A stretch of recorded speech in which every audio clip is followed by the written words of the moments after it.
Assalamualaikum warahmatullahi wabarakatuh. Alhamdulillahilladzi ansur rahmata wal maghfirata wal barakata wassalamata wassihata wa quwwata fi kulli alil baitihi wa li sunnati wal jamaah ila yaumil qiyamah. Asyhadu an la ilaha illallah wahdahu la syarikalah lahul mulkul hamdu yuhyi wa yumiit wa huwa hayyun la yamutu bil khair wa ala kulli syai'in qadir. Allahumma shalli ala nabiyil qasim sayyidina Muhammadin wa ala alihi wasallim taslima. Amma ba'du. Alhamdulillah, pada kesempatan saat ini saya ingin menjelaskan sedikit, berbagi ilmu pada semua saudaraku. Di dalam hadis yang masyhur di dalam kitab-kitab Ahlussunnah telah diriwayatkan ada seorang PSK yang pulang kerja, kemudian dia bertemu dengan seekor anjing yang sedang kehausan. Dengan iba, akhirnya PSK ini memberikan sekantung minuman yang dia miliki untuk anjing tersebut. Walhasil anjing ini segar bugar, hidup kembali. Kemudian PSK ini melanjutkan perjalanan untuk pulang. Dan di tengah perjalanan, karena dia kehausan, kehabisan air, akhirnya dia harus meninggal dunia. Lalu apa kata Kanjeng Nabi Muhammad SAW terhadap PSK ini? Beliau mengatakan, fa inna la yadkhuluna jannah. Sesungguhnya perempuan PSK itu masuk surga. Ini luar biasa. Seorang PSK yang diketahui setiap hari dia berbuat zina dan zina. Apakah Nabi Muhammad pernah menerangkan bahwa PSK ini beragama Islam atau non-Islam? Apakah PSK ini memiliki amal yang lain? Seperti pernahkah dia sholat, puasa, sedekah, dan sebagainya? Tidak. Lalu bagaimana andai kata PSK ini ternyata dia bukan seorang Islam, tapi Nabi Muhammad menentukan bahwa PSK ini dia harus masuk surga? Lalu siapa yang akan protes terhadap keputusan Allah? Sedangkan Allah menyatakan dalam Al-Quran, la yus'alu amma yaf'alu wa yus'alun. Aku tidak ditanya terhadap apa yang aku lakukan, tetapi kalian yang akan aku tanya. Ini adalah hak prerogatif Allah.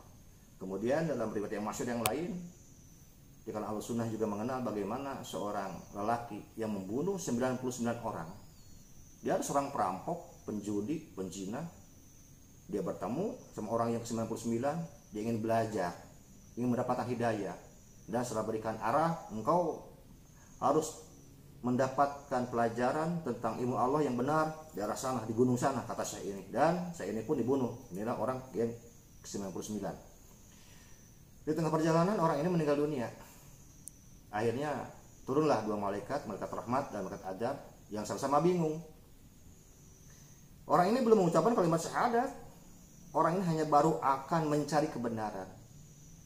Akhirnya mereka melaporkan kejadian tersebut pada Allah. Pada Allah sudah tahu.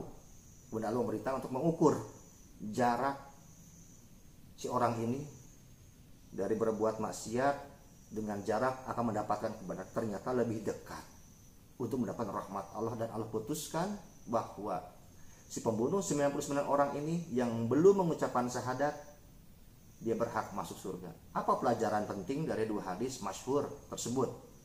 Bahwa yang dilihat ini adalah akhir hidup seseorang, bukan perjalanan hidupnya. Jadi tidak begitu penting apakah orang ini mengamalkan hadis yang sahih atau tidak sahih, tapi yang penting itu adalah akhir hidup dia, sahih atau tidak sahih. Orang yang akhir hidupnya sahih artinya dia mendapatkan rahmat dari Allah. Bukan Kanjeng Nabi Muhammad SAW menerangkan, la yadkhulul jannata bil amali illa bi rahmatillah.